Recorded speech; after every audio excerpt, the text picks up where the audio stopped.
Hello বন্ধুরা, welcome to exam solution news. তো বন্ধুরা, আপার প্রাইমারির যে সমস্ত প্রার্থীরা 2011 সালে টেস্ট পাস করেছিলেন এবং 2016 সালেও টেস্ট পাস করেছিলেন, সে সমস্ত আপার প্রাইমারি প্রার্থীদের জন্য একটি সুখবর।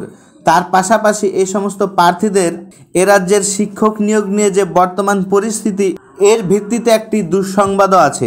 তো এই সমস্ত বিষয় নিয়ে আমি আলোচনা করব। আলোচনার পূর্বে আপনাদের কাছে বিশেষ রিকোয়েস্ট, অবশ্যই আমার এই ভিডিওটি শেষ পর্যন্ত দেখবেন এবং ভিডিওটি যদি ভালো লাগে তো অবশ্যই লাইক করবেন এবং আপনাদের মতামত অবশ্যই কমেন্ট করে জানাবেন, আর বন্ধুদেরকে দেখানোর জন্য অবশ্যই ভিডিওটি শেয়ার করবেন।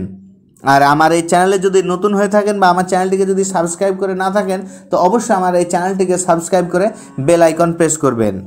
তো বন্ধুরা, আপনারা জানেন যে গত বছর স্কুল সার্ভিস কমিশনের তরফ থেকে একটি বিজ্ঞপ্তি দিয়ে টেট পাসের শংসাপত্রের মেয়াদ বাড়িয়ে দেওয়ার কথা বলা হয়েছিল, যেখানে বলা হয়েছে যে 2011 সালে পরীক্ষা অনুযায়ী যে সব সফল প্রার্থীরা টেট উত্তীর্ণ সার্টিফিকেট পেয়েছেন তাদের সার্টিফিকেটের মেয়াদ ছিল 31শে মার্চ 2018 তারিখ পর্যন্ত। কিন্তু প্রার্থীদের টেট সার্টিফিকেটে বৈধতা না বাড়ানো হলে কয়েক লক্ষ প্রার্থী টেট পাস করে চাকরির আবেদন করা থেকে বঞ্চিত হতেন।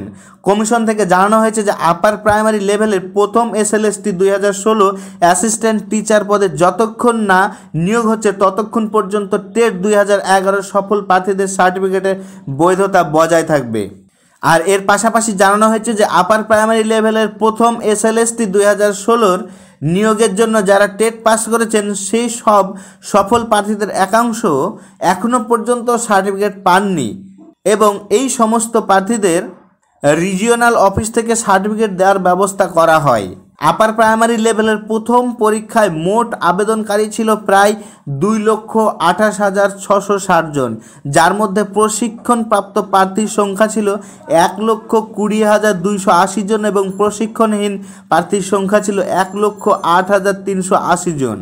ইতিমধ্যে হাইকোর্ট নির্দেশ দিয়ে দিয়েছেন যে প্রাইমারি সহ আপার প্রাইমারির সমস্ত টেট উত্তীর্ণ প্রার্থীদেরকে অতি শীঘ্রই অর্থাৎ আগামী 2 মাসের মধ্যে হাইকোর্টের কপি পাওয়ার সাথে সাথেই পর্ষদকে টেট উত্তীর্ণ সার্টিফিকেট বা শংসাপত্র দিয়ে দেওয়ার ব্যবস্থা করতে হবে। এবং তার পাশাপাশি এও জানিয়ে দেওয়া হয়েছে যে 2011 সালে যে সমস্ত সফল টেট উত্তীর্ণ প্রার্থী আছে 2016 সালের নিয়োগ সম্পূর্ণ না হওয়া পর্যন্ত, অর্থাৎ 2016 সালে যে নিয়োগ চলছে সেখানে ইন্টারভিউতে এদেরকে ডাকা হবে এবং এ সমস্ত নিয়োগ না সম্পূর্ণ হওয়া পর্যন্ত এদের যে সার্টিফিকেট আছে এর বৈধতা শেষ করা যাবে না।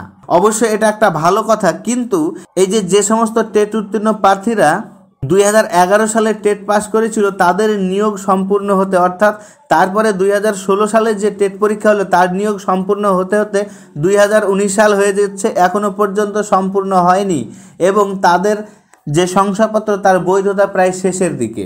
এখানে যদি প্রতি বছর পরীক্ষা নেওয়া হতো তাহলে এখানে প্রতি বছর তারা, অর্থাৎ 2011 সাল থেকে 2018 সাল পর্যন্ত প্রায় 7 বছর তারা 7টা ইন্টারভিউতে চান্স পেত। এর ফলে তাদের চাকরি হয়ে যাওয়ার সম্ভাবনা অনেকটা বেশি ছিল, যেখানে তারা মাত্র 2টো ইন্টারভিউ দিতে পারছে।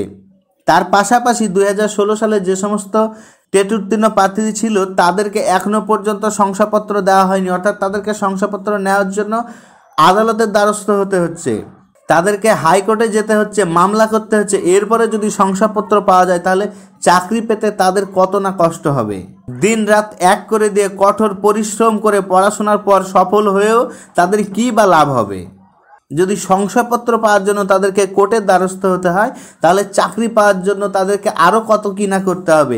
সে বিষয়ে আমরা ইতিমধ্যে নমুনা দেখতে পেয়ে গিয়েছি যে প্রায় 1 মাস ধরে অনুসরণ করার পর সরকারের তরফ থেকে জানানো হয়েছে যে ভোটের পর তাদের বিষয়টি নিয়ে বিবেচনা করে দেখবে। তাহলে চাকরি পাওয়ার জন্য রাজপথে যদি অনশন করতে হয়, আন্দোলন করতে হয়, মিটিং মিছিল করতে হয়, তাহলে এ রাজ্যে শিক্ষা ব্যবস্থার অবস্থা কোথায় পৌঁছেছে? তো অবশ্যই বন্ধুরা আপনারা আপনাদের মতামত জানাবেন আর বন্ধুদেরকে এই নিউজটি দেওয়ার জন্য অবশ্যই শেয়ার করবেন এবং এর পাশাপাশি ভিডিওটিকে লাইক করে আমার চ্যানেলটিকে যদি সাবস্ক্রাইব করে না থাকেন তো অবশ্যই সাবস্ক্রাইব করে বেল আইকন প্রেস করবেন। ধন্যবাদ।